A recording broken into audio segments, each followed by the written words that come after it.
Hi hello friends, welcome back to my channel my dream girl ಭಾಗ 41.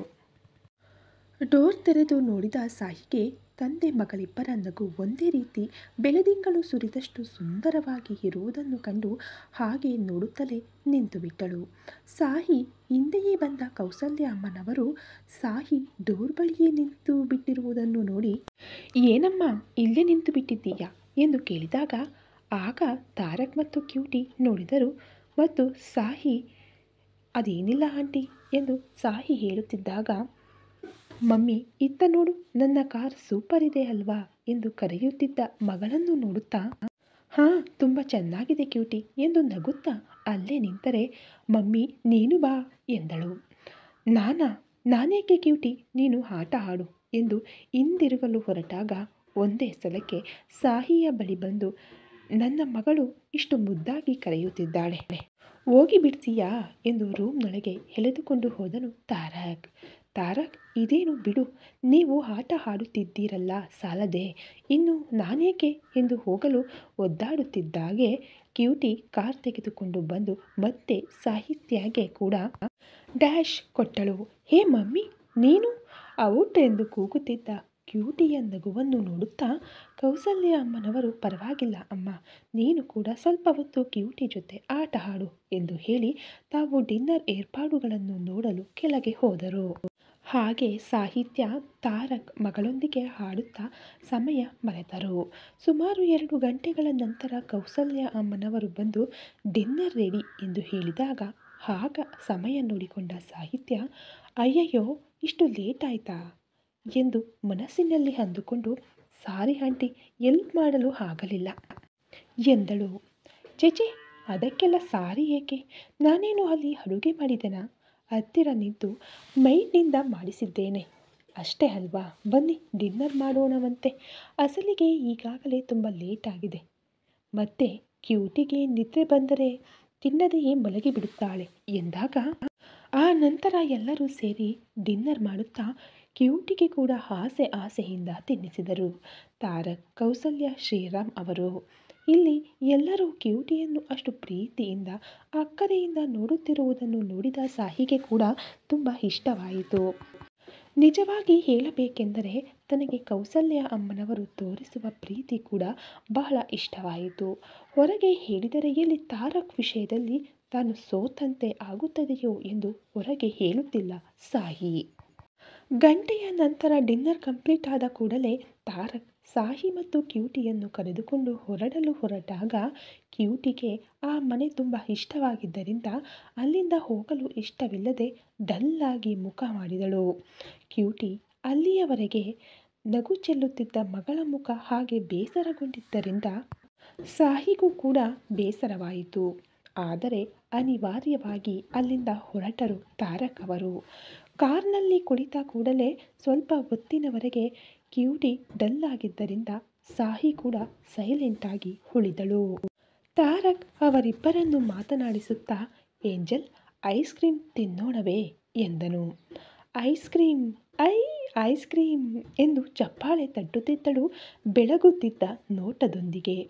ಸಾಹಿ ತಾರಕ್ನನ್ನು ಕೋಪದಿಂದ ನೋಡುತ್ತಾ, ಹೀಗೇಕೆ ಐಸ್ ಕ್ರೀಮ್, ನೈಟ್ ಟೈಮ್ನಲ್ಲಿ ಐಸ್ ಕ್ರೀಮ್ ತಿಂದರೆ ನೆಗಡಿ ಆಗುತ್ತದೆ ಅಂದ್ಲು.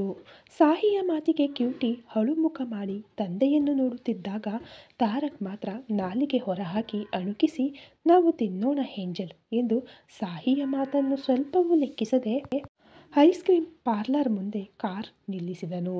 ಕಾರ್ ಹಿಡಿದು ಕ್ಯೂಟಿಯನ್ನು ಎತ್ತಿಕೊಂಡು ಒಳಗೆ ಹೋಗುತ್ತಿದ್ದಾಗ ಸಾಹಿ ಮಾತ್ರ ಕಾರ್ನಿಂದ ಇಳಿಯದೆ ಹಠ ಮಾಡುತ್ತಿದ್ದಳು. ಎಷ್ಟೊತ್ತಾದರೂ ಸಾಹಿ ಬರುತ್ತಿರುವ ಸದ್ದು ಇಲ್ಲದೇ ಇದ್ದಾಗ ಹಿಂದಿರುಗಿದ ತಾರಕ್ ಕಾರ್ನಲ್ಲೇ ಇದ್ದ ಸಾಹಿಯನ್ನು ನೋಡಿ ಅವಳ ಬಳಿ ಹೋಗಿ, ಏನು ಡಾರ್ಲಿಂಗ್, ಕಾರ್ ಇಳಿಯದೆ ಇನ್ನೂ ಒಳಗೆಯೇ ಇದ್ದೀಯಾ ಡಾರ್ಲಿಂಗ್, ಹಾಗೆ ಮುಖ ತಿರುಗಿಸಬೇಡವೇ, ನನಗೆ ಒಳಗೆ ಏನೇನೋ ಆಗಿ ಹೋಗುತ್ತಿದೆ, ನೀನು ಹೇಗೆ ನೋಡಿದರೂ ನಿಜ ಅದೇ ಡಾರ್ಲಿಂಗ್, ಮೊದಲು ಕಾರ್ ಇಳಿದು ಬಾ, ಇಲ್ಲದಿದ್ದರೆ ಮನೆಯಲ್ಲಿ ನಡೆದ ಸೀನ್ ರಿಪೀಟ್ ಆಗುತ್ತದೆ ಅಂದ. ಅಂದರೆ ಮತ್ತೆ ಇಲ್ಲೂ ಕೂಡ ಎತ್ತಿಕೊಂಡು ಹೋಗುತ್ತಾನಾ ಎಂದು ಯೋಚಿಸುತ್ತಿದ್ದಾಗ, ಡೌಟೇನು ಬೇಕಾಗಿಲ್ಲ ಡಾರ್ಲಿಂಗ್, 1 ಮಿನಿಟ್ನಲ್ಲಿ ನೀನು ಕಾರ್ ಇಳಿಯದಿದ್ದರೆ ನೆಕ್ಸ್ಟ್ ಮಿನಿಟ್ ಆಗುವುದು ಅದೇ. ಎಂದನು ಕಣ್ಣು ಹೊಡೆಯುತ್ತಾ.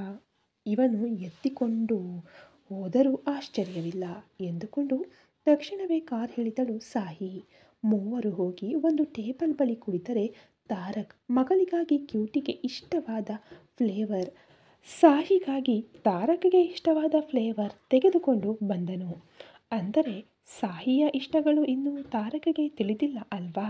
ಅದಕ್ಕೆ ಕ್ಯೂಟಿ ಆ ಐಸ್ ಕ್ರೀಮ್ ತೆಗೆದುಕೊಂಡು ಇಷ್ಟವಾಗಿ ತಿನ್ನುತ್ತಿದ್ದರೆ ಸಾಹಿ ಮಾತ್ರ ಆ ಐಸ್ ಕ್ರೀಮ್ ಕಡೆಗೆ ನೋಡಲೇ ಇಲ್ಲ.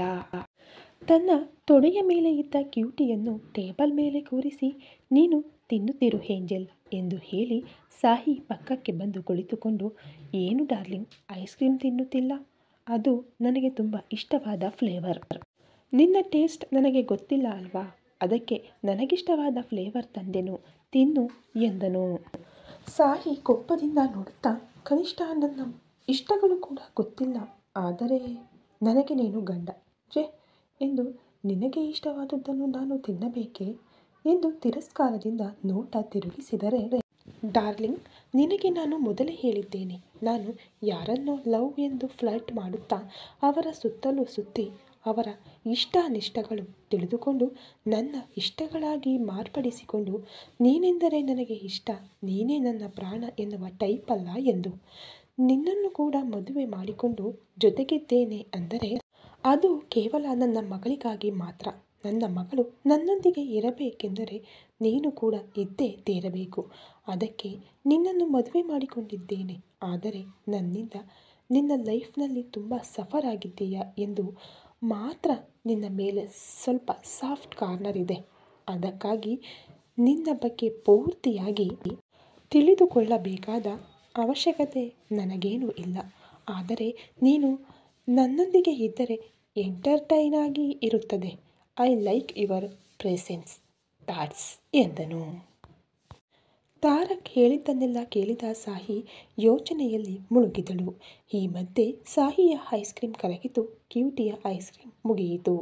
ತಾರಕ್ ಕ್ಯೂಟಿಯ ಬಾಯಿ ಒರೆಸಿ ಅವಳನ್ನು ಎತ್ತಿಕೊಂಡ ಕೂಡಲೇ ಮಮ್ಮಿ ಎಂದ ಕ್ಯೂಟಿಯ ಕರೆಗೆ ಪ್ರಜ್ಞೆಗೆ ಬಂದ ಸಾಹಿ ಎದ್ದು ನಿಂತ ತಂದೆ ಮಗಳನ್ನು ನೋಡಿ ಅಲ್ಲಿಂದ ಹೊರಟಳು ಅವರ ಹಿಂದೆಯೇ. ಕಾರ್ನಲ್ಲಿ ಕುಳಿತ ಕೂಡಲೇ 5 ನಿಮಿಷಗಳಲ್ಲೇ ಆಟಗಳಲ್ಲಿ ಹಾಡಿ ದಣಿದ ಕ್ಯೂಟಿ ತಾಯಿಯ ಮಡಿಲಲ್ಲೇ ನಿದ್ರೆಗೆ ಜಾರಿಬಿಟ್ಟರೆ, ತಾರಕ್ ಮಾತುಗಳು ಪದೇ ಪದೇ ಕಿವಿಯಲ್ಲಿ ಕೇಳಿಸುತ್ತಾ ಉಸಿರು ಕಟ್ಟಿದ ಫೀಲಿಂಗ್ ಬರುತ್ತಿದ್ದರೆ ಎಸಿ ಆಫ್ ಮಾಡಿ ಸೈಡ್ ಗ್ಲಾಸ್ ಕೆಳಗೆ ಇಳಿಸಿದಳು ಸಾಹಿ. ಡೋರ್ಗೆ ಒರಗಿಕೊಂಡು ಯೋಚನೆಗಳಲ್ಲಿದ್ದ ಸಾಹಿಗೆ ಬೇಸಿಗೆ ಕಾಲದ ಹುಣ್ಣಿಮೆಯ ದಿನಗಳಲ್ಲಿ ಬರುವ ಬೆಳದಿಂಗಳಿನೊಂದಿಗೆ ಕೂಡಿದ ತಂಪಾದ ಗಾಳಿ ತನ್ನ ಬಿಡುವಿಲ್ಲದ ಯೋಚನೆಗಳಿಗೆ ಅಡ್ಡಗಟ್ಟಿ ಆರಾಮವಾಗಿ ನಿದ್ರಾದೇವಿಯ ಮಡಿಲಿಗೆ ತಳ್ಳಿ ಮಲಗಿಸಿತು.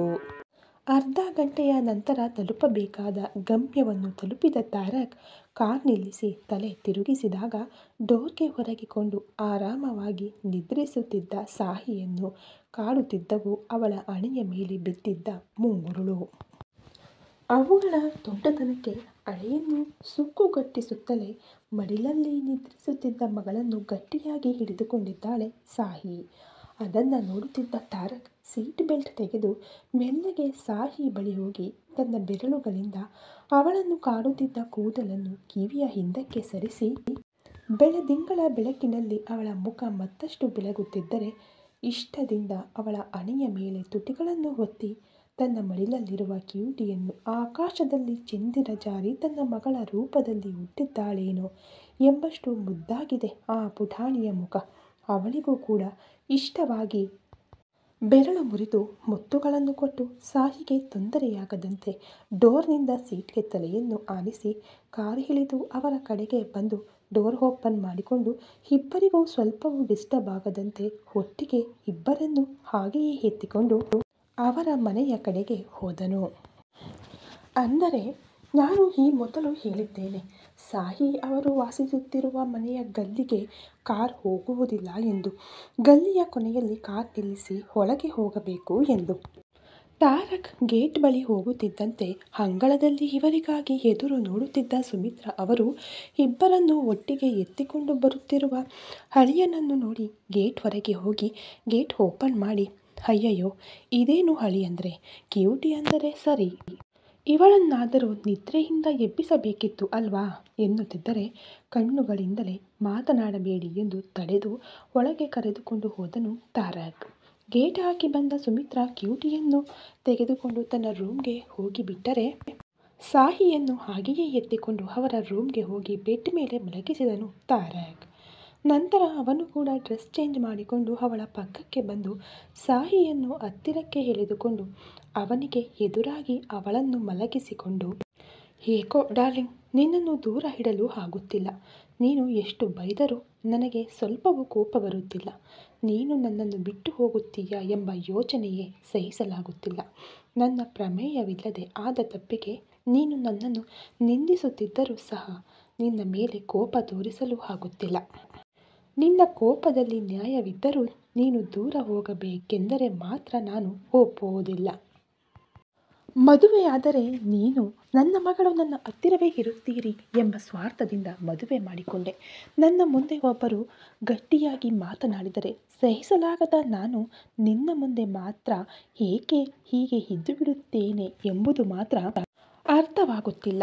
ನೀನು ನನ್ನ ಬಗ್ಗೆ ಏನೇ ಅಂದುಕೊಂಡರೂ ಸರಿ, ನಾನು ಮಾತ್ರ ನಿನ್ನನ್ನು ಬಿಡುವುದಿಲ್ಲ, ಬಿಟ್ಟುಕೊಡಲು ಸಾಧ್ಯವಿಲ್ಲ ಅಂದುಕೊಂಡು ಕಣ್ಣು ಮುಚ್ಚಿದನು ತಾರಕ್. ಸಾಹಿಯ ಸೊಂಟದ ಸುತ್ತ ಕೈ ಹಾಕಿ ಗಟ್ಟಿಯಾಗಿ ಸುತ್ತಿಕೊಂಡು ಮಲಗಿದ ತಾರಕ್ಗೆ ಬೆಳಗಾಗುವವರೆಗೆ ಎಚ್ಚರವೇ ಬರಲಿಲ್ಲ. ಸಾಹಿಗೂ ಕೂಡ ಎಷ್ಟಾದರೂ ನಮ್ಮ ತಾರಕ್ ಹೀರೋ ಅಲ್ವಾ, ಗ್ಲಾಮರ್ ಮತ್ತು ಫಿಟ್ನೆಸ್ ಮೇಂಟೈನ್ ಮಾಡಬೇಕು ತಾನೇ. ಹಾಗಾಗಿ ಬೆಳಿಗ್ಗೆ 5 ಗಂಟೆಗೆ ಎಚ್ಚರ ಆದ ತಾರಕ್ ನಿದ್ರೆಯಲ್ಲೇ ಕೈಗಳನ್ನು ಚಲಿಸುತ್ತಿದ್ದರೆ ಮೃದುವಾಗಿ ಹಿಟ್ಟಿನಂತೆ ಸಿಗುತ್ತಿದ್ದ ಸಾಹಿಯ ತೆಳುವಾದ ಹೊಟ್ಟೆಯನ್ನು ನೇವರಿಸುತ್ತಾ ಕಣ್ಣು ತೆರೆಯದೆಯೇ ಇದ್ದಕ್ಕಿದ್ದಂತೆ ಪಿಲ್ಲೋ ಏಕೆ ಇಷ್ಟು ಸಾಫ್ಟಾಗಿ ತಯಾರಾಗಿದೆ ಅಂದ ಹಾಗೆ ಚೆನ್ನಾಗಿ ಮೃದುವಾಗಿಯೂ ಇದೆ ಎಂದುಕೊಂಡು ಸ್ಟ್ರೆಸ್ ಬಾಲ್ನಂತೆ ಮೃದುವಾಗಿದ್ದರಿಂದ ಅತ್ತ ಇತ್ತ ಚಲಿಸುತ್ತಾ ಚಪಾತಿ ಹಿಟ್ಟನ್ನು ಒತ್ತಿದಂತೆ ಒತ್ತುತ್ತಿದ್ದಾಗ ಸಾಯಿ ಉಸ್ ಎಂಬ ಶಬ್ದಕ್ಕೆ ಮಂಪರಿನಿಂದ ಅರ್ಧ ಕಣ್ಣುಗಳನ್ನು ಮಾತ್ರ ತೆರೆಯುವಷ್ಟರಲ್ಲಿ ನುಣುಪಾದ ವಿಶಾಲವಾದ ಸಾಹಿಯ ಬೆನ್ನು ಗೋಚರಿಸಿತು. ತಕ್ಷಣವೇ 2 ಕಣ್ಣುಗಳನ್ನು ಪೂರ್ತಿಯಾಗಿ ತೆರೆದು, ಅಂದರೆ ನಾನು ಇಷ್ಟು ಹೊತ್ತು ಮೃದುವಾಗಿದೆ ಎಂದು, ಓಹೋ, ಒತ್ತಿದ್ದು ಬಾಲಲ್ಲ, ನನ್ನ ಡಾರ್ಲಿಂಗ್ನ ಸೊಂಟನಾ, ಹಬ್ಬ ಎಷ್ಟು ಮೃದುವಾಗಿದೆ ಎಂದುಕೊಳ್ಳುತ್ತಾ ಮಾಡುತ್ತಿದ್ದ ಕೆಲಸವನ್ನು ನಿಲ್ಲಿಸದೆ ಬೋನಸ್ ಆಗಿ ವಿಶಾಲವಾಗಿ ಕಾಣಿಸುತ್ತಿದ್ದ ಬೆನ್ನಿನ ಮೇಲೆ ಗರಗಸದ ಮೀಸೆಗಳಿಂದ ಉಜ್ಜಲು ಶುರು ಹಚ್ಚಿದನು. ಅವನ ಮೀಸೆಗಳ ಸ್ಪರ್ಶಕ್ಕೆ ಮೈ ಜುಮ್ಮೆನಲು ಅವನ ಕೈಗಳು ಮಾಡುತ್ತಿದ್ದ ಕೆಲಸಕ್ಕೆ ಸೊಂಟದ ಮಡಿಕೆಗಳಲ್ಲಿ ಕಚಗುಳಿ ಇಡಲು ನಿದ್ರೆಯ ಮಂಪರಿನಲ್ಲಿ ಬೇಸರದಿಂದ ಮುಂದೆ ಸರಿಯಲು ಹೊರಟಾಗ ತನ್ನನ್ನು ಎಲ್ಲಿಯೂ ಸರಿಯದಂತೆ ತಡೆದಿದ್ದ ತಾರಕ್ನ ಕೈಗಳ ಮೇಲೆ ಕೈಯಿಟ್ಟು ಏನೋ ನೆನಪಾದಂತೆ ತಟ್ಟನೆ ಕಣ್ಣು ತೆರೆದಳು ಸಾಯಿ. ತನ್ನ ಸೊಂಟದ ಸುತ್ತ ಇರುವ ಕೈಗಳನ್ನು ನೋಡುತ್ತಾ ಬೆನ್ನಿನ ಮೇಲೆ ಒದ್ದೆ ಮುದ್ರೆಯನ್ನು ಒತ್ತುತ್ತಿದ್ದ ತಾರಕ್ನ ಮೇಲೆ ತೀವ್ರ ಕೋಪದಿಂದ ತಟ್ಟನೆ ಕೈಯ ಮೇಲೆ ಹೊಡೆದಳು ಸಾಯಿ. ತನ್ಮಯತೆಯಲ್ಲಿದ್ದ ತಾರಕ್ಗೆ ಸುರಕ್ಕೆಂದು ತಾಗಿದ ಏಟಿಗೆ ಎಲ್ಲೋ ಊಹೆಗಳಲ್ಲಿ ವಿಹರಿಸುತ್ತಿದ್ದ ತಾರಕ್ ದಬಾಕ್ ಎಂದು ಕೆಳಗೆ ಬಿದ್ದನು. ಔಚ್, ಏನಿದು ಡಾರ್ಲಿಂಗ್, ಹಾಗೆ ಹೊಡೆದೆ ಎಂದು ಕೈಗಳನ್ನು ಹಿಂದಕ್ಕೆ ತೆಗೆದುಕೊಳ್ಳುತ್ತಿದ್ದಾಗ ತಕ್ಷಣವೇ ಎದ್ದು ಕುಳಿತ ಸಾಯಿ ತಾರಕ್ನನ್ನು ಕೊಲ್ಲುವಂತೆ ಸಾಹಿಯ ನೋಟಗಳಿಗೆ ಹೆದರಿ, ಡಾರ್ಲಿಂಗ್, ಬೆಳಿಗ್ಗೆನೆ ಪೋಲೇರಮ್ಮನ ಥರ ಆ ಲುಕ್ಸ್ ಯಾಕೆ? ಹಾಗೆ ಈಗ ಏಕೆ ಹೊಡೆದೆ ಎಂದು ಕೈಗಳನ್ನು ಉಜ್ಜಿಕೊಳ್ಳುತ್ತಾ ಕೇಳಿದನು. ಹೊಡೆಯದಿದ್ದರೆ ನೀನು ಮಾಡುತ್ತಿದ್ದ ಕೆಲಸಕ್ಕೆ ಮೊತ್ತು ಕೊಡಬೇಕಾ? ಎಷ್ಟು ಸಾರಿ ಹೇಳಿದೆ ನನ್ನನ್ನು ಟಚ್ ಮಾಡಬೇಡ ಎಂದು, ಆದರೂ ಮತ್ತೆ ಮತ್ತೆ ಅದೇ ಕೆಲಸ ಮಾಡ್ತಿದ್ದೀಯಾ ಎಂದಳು ಬೇಸರದಿಂದ. ಹೋ, ಅದೇ ಮ್ಯಾಟರ್. ನಾನಿನ್ನು ಮತ್ತೆ ಏನು ಪುಣ್ಯ ಸಿಕ್ಕಿತೋ ಎಂದುಕೊಂಡು ಅದು ನಿಜವಾಗಿಯೂ ಮ್ಯಾಟರ್ ಅಲ್ಲ ಎಂಬಂತೆ ಲೈಟಾಗಿ ತೆಗೆದುಕೊಂಡು ಮತ್ತೆ ಸಾಹಿಯ ಕೈ ಹಿಡಿಯಲು ಹೊರಟಾಗ ಮತ್ತೆ ಒಂದನ್ನು ಹೊಡೆದು, ನೋಡು ತಾರಕ್, ಹೇಳುತ್ತಿದ್ದರೂ ಕೂಡ ತುಂಬ ಹೆಚ್ಚು ಮಾಡುತ್ತಿದ್ದೀಯಾ. ಯಾರನ್ನೋ ಇದೇ ಇಂಟೆನ್ಷನ್ನಿಂದ ಟಚ್ ಮಾಡಿದ ಇದೇ ಕೈಗಳಿಂದ ನೀನು ಹೀಗೆ ನನ್ನನ್ನು ಮುಟ್ಟುತ್ತಿದ್ದರೆ ನನ್ನ ಮೈ ಮೇಲೆ ಹಾವುಗಳು ಚೇಳುಗಳು ಹರಿದಾಡುತ್ತಿರುವ ಫೀಲಿಂಗ್ ಬರುತ್ತಿದೆ ಅಂದ್ಲು. ಅಂದರೆ ಏನು ಡಾರ್ಲಿಂಗ್, ನಿನ್ನಲ್ಲಿರುವ ಫೀಲಿಂಗ್ಸ್ ಬದಲಾಯಿಸಲು ನಾನು ಈಗ ಇನ್ನೊಂದು ಜೋಡಿ ಹೊಸ ಕೈಗಳನ್ನು ಇಟ್ಟುಕೊಳ್ಳಬೇಕಾ? ಅಂತಹ ಆಪ್ಷನ್ ಏನೂ ಇಲ್ವಲ್ಲಮ್ಮ. ಅಂತಹ ಬಂಪರ್ ಆಫರ್ಗಳನ್ನು ದೇವರು ಇನ್ನೂ ನಮಗೆ ಕೊಟ್ಟಿಲ್ಲ. ಆದ್ದರಿಂದ ಕಣ್ಣು ಮುಚ್ಚಿಕೊಂಡು ಸುಮ್ಮನೆ ಕಾಂಪ್ರಮೈಸ್ ಆಗುವುದೇ ಒಳ್ಳೆಯದು ಎಂದನು ತಾರಕ್. ಕಾಂಪ್ರಮೈಸ್? ಆ ನಿನ್ನೊಂದಿಗೇನಾ? ನೆವರ್. ನಿನ್ನಂತಹವನೊಂದಿಗೆ ಕಾಂಪ್ರಮೈಸ್ ಆಗಿ ಸಂಸಾರ ಮಾಡುವ ಬದಲು ಸದ್ದೆ ಹೋಗು ಅಂದರೂ ಸಂತೋಷದಿಂದ ಹೋಗುತ್ತೇನೆ. ಛೆ ಅಂದ್ಲು.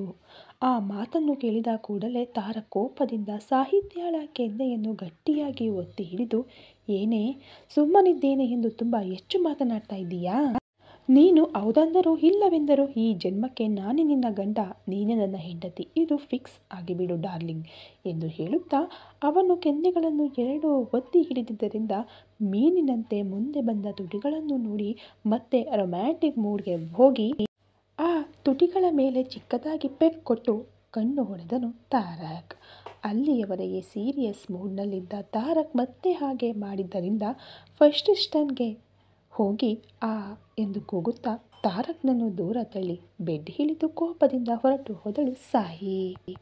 ಹಾಗೆ ರೇಗುತ್ತಾ ಹೊರಟು ಹೋಗುತ್ತಿದ್ದ ಸಾಹಿಯನ್ನು ನೋಡುತ್ತಾ ನಕ್ಕು, ಆಹಾಹಾ, ಕೋಪದಲ್ಲೂ ಮಹಾ ಮುದ್ದಾಗಿದ್ದೀಯಾ ಡಾರ್ಲಿಂಗ್ ಎಂದುಕೊಂಡು ಕಣ್ಣು ತೆರೆಯುತ್ತಿದ್ದಂತೆ ತಾನು ಮಾಡಿದ ಕೆಲಸವನ್ನು ನೆನಪಿಸಿಕೊಂಡು, ಆಹಾ ಡಾರ್ಲಿಂಗ್, ಕೊಲ್ಲುತ್ತಿದ್ದೀಯ ಕಣೆ ಎಂದು ಎದೆಯ ಮೇಲೆ ಕೈಯಿಂದ ಉಜ್ಜಿಕೊಳ್ಳುತ್ತಾ ಬೆಡ್ ಇಳಿದನು ತಾರಕ್ ಕೂಡ. ಹೊರಗೆ ಹೋಗಿದ್ದ ಸಾಹಿಯನ್ನು ನೋಡುತ್ತಿದ್ದ ಸುಮಿತ್ರಾ, ಏನು ಸಾಹಿ, ಯಾವತ್ತೂ ಇಲ್ಲದ್ದು ಇಂದು ಇಷ್ಟು ಬೇಗ ಎದ್ದಿದ್ದೀಯಾ ಎಂದು ಆಶ್ಚರ್ಯದಿಂದ ಕೇಳಿದರು. ಸಾಯಿ ಅಸಹನೆಯಿಂದ ಮನಸ್ಸಿನಲ್ಲಿ, ನಾನೇಕೆ ಎದ್ದೆ, ಆ ಕಂತ್ರಿ ಫೆಲೋ ಎದ್ದು ಹಾಗೆ ಮಾಡಿದನು ಎಂದು ಬೈದುಕೊಳ್ಳುತ್ತಾ ಹೊರಗೆ ಮಾತ್ರ, ಅದೇನಿಲ್ಲ ಅಮ್ಮ, ಏಕೋ ನಿದ್ದೆ ಹೋಯಿತು ಎದ್ದೆ ಅಷ್ಟೆ. ಅದು ಸರಿ, ಇಷ್ಟು ಬೆಳಿಗ್ಗೆ ಇಲ್ಲಿ ಏನು ಹುಡುಕುತ್ತಿದ್ದೀಯಾ ಎಂದಳು. ಹಾಲ್ನಲ್ಲಿದ್ದ ಸೆಲ್ಫ್ಗಳನ್ನು ತಿರುಗಿಸುತ್ತಿದ್ದ ಸುಮಿತ್ರಾ ಅವರೊಂದಿಗೆ, ಅದು ಏನೋ ಕಣೆ, ಕ್ಯೂಟಿಗೆ ನೈಟ್ನಿಂದ ಸ್ವಲ್ಪ ನೆಗಡಿಯಾಗಿದ್ದಂತೆ ಅನ್ನಿಸುತ್ತಿದೆ. ಈಗ ನೋಡಿದರೆ ಇನ್ನೂ ಹೆಚ್ಚಾದಂತೆ ಇದೆ. ಅದಕ್ಕೆ ವಿಕ್ಸ್ ಇಲ್ಲೇ ಎಲ್ಲೂ ಇಟ್ಟಿದ್ದೆ, ಕಾಣಿಸುತ್ತಿಲ್ಲ ಎಂದು ಹುಡುಕುತ್ತಿದ್ದೇನೆ ಎಂದರು. ಏನು ಅಮ್ಮ ನೀನು ಹೇಳುತ್ತಿರುವುದು, ಕ್ಯೂಟಿಗೆ ನೆಗಡಿಯಾಗಿದೆಯಾ ಎಂದು ತಮ್ಮ ಅಮ್ಮನ ರೂಮ್ಗೆ ಓಡಿದಳು ಸಾಹಿ. ಅವಳು ಹೋಗುವಷ್ಟರಲ್ಲಿ ಭಾರವಾಗಿ ಉಸಿರಾಡುತ್ತಾ ಮುದುರಿಕೊಂಡು ಮಲಗಿದ್ದ ಕ್ಯೂಟಿಯನ್ನು ನೋಡಿದ ಕೂಡಲೇ ಸಾಹಿ ಕಣ್ಣೀರು ಹಾಕಿದಳು. ಹಿಂದಿನಿಂದ ವಿಕ್ಸ್ ತೆಗೆದುಕೊಂಡು ಬರುತ್ತಿದ್ದ ಸುಮಿತ್ರಾ ಅವರು ಸಾಹಿ ಕಣ್ಣೀರು ಹಾಕುವುದನ್ನು ನೋಡಿ, ಈಗ ಏನಾಯ್ತೆ ಆ ಕಣ್ಣೀರಿಗೆ? ಮಕ್ಕಳಾದ ಮೇಲೆ ಇಂತಹ ಚಿಕ್ಕ ಪುಟ್ಟ ನೆಗಡಿ ಕೆಮ್ಮು ಬರದೇ ಇರುತ್ತವೆಯೇ? ಸ್ವಲ್ಪ ನಾವು ಜಾಗರೂಕರಾಗಿ ನೋಡಿಕೊಂಡರೆ ಸಾಕು. ಅದಕ್ಕೂ ಹೀಗೆ ಅಳುವುದೇಕೆ ಸಾಹಿ ಎಂದರು ಅವಳ ಕಣ್ಣೀರನ್ನು ಒರೆಸುತ್ತಾ. ಏನೋ ಅಮ್ಮ, ಅವಳು ಹುಟ್ಟುವವರೆಗೆ ಎಷ್ಟು ಮಾತುಗಳು, ಎಷ್ಟು ಅವಮಾನಗಳು, ಎಷ್ಟು ಕಷ್ಟಗಳು ಪಟ್ಟರೂ ಸಹ ಅವಳು ಹುಟ್ಟಿದ ಮೇಲೆ ಅಲ್ಲಿಯವರೆಗೆ ಪಟ್ಟ ಎಲ್ಲ ನೋವುಗಳನ್ನು ಅವಳ ನಗುವಿನಲ್ಲಿ ಮರೆತು ಬಿಟ್ಟೆನು. ಅಂತಹದರಲ್ಲಿ ಅವಳಿಗೆ ಏನಾದರೂ ಆದರೆ ಮಾತ್ರ ನನಗೆ ಉಸಿರು ನಿಂತಷ್ಟೇ ಕಷ್ಟವಾಗುತ್ತದೆ. ಅವಳನ್ನು ನೋಡಿಕೊಂಡು ಉಸಿರಾಡುವ ನನಗೆ ಹೀಗೆ ಅವಳು ಭಾರವಾಗಿ ಮಲಗಿದ್ದರೆ ನೋಡಿ ಸಹಿಸಲಾಗುತ್ತಿಲ್ಲ ಅಮ್ಮ ಎಂದು ಅಳುತ್ತಿದ್ದರೆ ಸುಮಿತ್ರಾ ಅವರು ಸಾಹಿಯನ್ನು ತಬ್ಬಿಕೊಂಡು, ಅಯ್ಯೋ ಸಾಹಿ, ಏನು ಆ ಅಳು, ಸಣ್ಣ ಮಗುವಿನ ಹಾಗೆ. ಈಗ ಅವಳಿಗೇನಾಗಿದೆ? ನೆಗಡಿ ಆಗಿದೆ ಅಷ್ಟೇ ಅಲ್ವಾ? ವಿಕ್ಸ್ ಹಚ್ಚಿ 2 ಬಾರಿ ಸಣ್ಣಗೆ ಹಾವಿ ಹಿಡಿದರೆ ಸಂಜೆಗೆ ಕಡಿಮೆ ಆಗುತ್ತದೆ. ಅದಕ್ಕೂ ಈ ಅಳು ಬೇಕಾ? ಹಾಗೆ ನೀನೇ ಹೀಗೆ ಅಳುತ್ತಿದ್ದೀಯ ಅಂದರೆ ಪಾಪ, ಮಗಳು ಅಂದರೆ ಪಂಚ ಪ್ರಾಣಗಳು ಆದ ಅಳಿಯಂದ್ರ ಪರಿಸ್ಥಿತಿ ಏನು? ಸುಮ್ಮನಿರು, ನಾನು ಇದನ್ನು ನೋಡಿಕೊಳ್ಳುತ್ತೇನೆ ಬಿಡು, ನೀನು ಸ್ವಲ್ಪ ಹೊತ್ತು ನಿದ್ರೆ ಮಾಡು ಎಂದರು ಸಾಯಿಯ ತಲೆಯನ್ನು ನೇವರಿಸುತ್ತಾ. ನಿನಗೆ ನಿನ್ನ ಮಗಳ ಆರೋಗ್ಯ ಎಷ್ಟು ಮುಖ್ಯವೋ ನನಗೆ ನನ್ನ ಮಗಳು ಹೀಗೆ ಅಳುತ್ತಾ ವೀಕಾಗಿ ಆರೋಗ್ಯ ಕೆಡಿಸಿಕೊಳ್ಳುವುದು ಇಷ್ಟವಿಲ್ಲ ಎಂದರು ಸುಮಿತ್ರಾ. ಸುಮಿತ್ರಾ ಅವರು ಕ್ಯೂಟಿಗೆ ನೆಗಡಿ ಎಂದಾಗಲೇ ಆ ಮಾತು ತಾರಕ್ ಕಿವಿಗೆ ಬಿದ್ದು ಆತಂಕದಿಂದ ಅವರ ಹಿಂದೆಯೇ ಸುಮಿತ್ರಾ ಅವರ ರೂಮ್ ಹೊರಗೆ ಬಂದ ತಾರಕ್ ಅಲ್ಲಿ ಸಾಹಿಯ ಕಣ್ಣೀರನ್ನು ನೋಡಿ ಡೋರ್ ಬಳಿಯೇ ನಿಂತು ಬಿಟ್ಟನು. ಸಾಹಿಯ ಮಾತುಗಳನ್ನು ಕೇಳಿದ ಮೇಲೆ, ಛೆ, ಇದನ್ನೆಲ್ಲ ನನ್ನಿಂದಲೇ ಆಗಿತ್ತು. ನಾನು ಅಸಲಿಗೆ ನೈಟ್ ಏಂಜಲ್ಗೆ ಐಸ್ ಕ್ರೀಮ್ ಕೊಡಿಸದೇ ಇದ್ದಿದ್ದರೆ ಹೀಗೆ ಆಗುತ್ತಲೇ ಇರಲಿಲ್ಲ ಎಂದುಕೊಂಡು ಅಲ್ಲಿಂದ ತನ್ನ ರೂಮ್ಗೆ ಹೋಗಿಬಿಟ್ಟನು ದುಃಖದಿಂದ.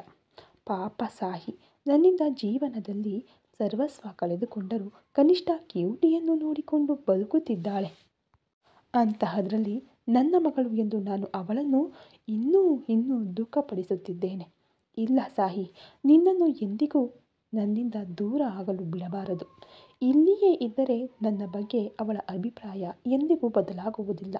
ತಕ್ಷಣವೇ ಹೈದರಾಬಾದ್ಗೆ ಕರೆದುಕೊಂಡು ಹೋಗಬೇಕು ಎಂದು ಯೋಚಿಸಿ ಒಂದು ನಿರ್ಧಾರಕ್ಕೆ ಬಂದನು. ಇಲ್ಲಿ ಸುಮಿತ್ರಾ ಅವರು ಯಾವಾಗ ಅಳಿಯಂದ್ರು ಎಂದರೋ ಸಾಹಿಯ ಕೋಪ ಆಗಲೇ ನಶೆಯಾಗಿ ತಲೆಗೆ ಏರಿತು. ಅಸಲಿಗೆ ಇದನ್ನೆಲ್ಲ ಅವನಿಂದಲೇ ಅಲ್ವಾ ಆಗಿದ್ದು ಎಂದುಕೊಂಡು ಕಣ್ಣೀರು ಒರೆಸಿಕೊಂಡು ಕೋಪದಿಂದ ಎದ್ದು, ಅಮ್ಮ, ನಾನು ಈಗಲೇ ಬರುತ್ತೇನೆ ಎಂದು ಹೇಳಿ ತಾರಕ್ ರೂಮ್ಗೆ ಹೋದಳು ಸಾಹಿ. ಯೋಚನೆಯಲ್ಲಿದ್ದ ತಾರಕ್ ಸಾಹಿಯ ಆಗಮನವನ್ನು ಲೆಕ್ಕಿಸದೇ ಇದ್ದಾಗ ಸಾಹಿ ಹೋಗಿ ತಾರಕನ ಕೆನ್ನೆಯ ಮೇಲೆ ಪಟ್ ಅಂತ ಹೊಡೆದಳು. ಈ ಕಥೆ ಇನ್ನು ಮುಂದುವರಿಯಲಿದೆ ಫ್ರೆಂಡ್ಸ್. ವಿಡಿಯೋ ನೋಡಿ ಸಪೋರ್ಟ್ ಮಾಡ್ತಾ ಇರೋ ನಿಮ್ಮೆಲ್ಲರಿಗೂ ಧನ್ಯವಾದಗಳು. Thank you so much.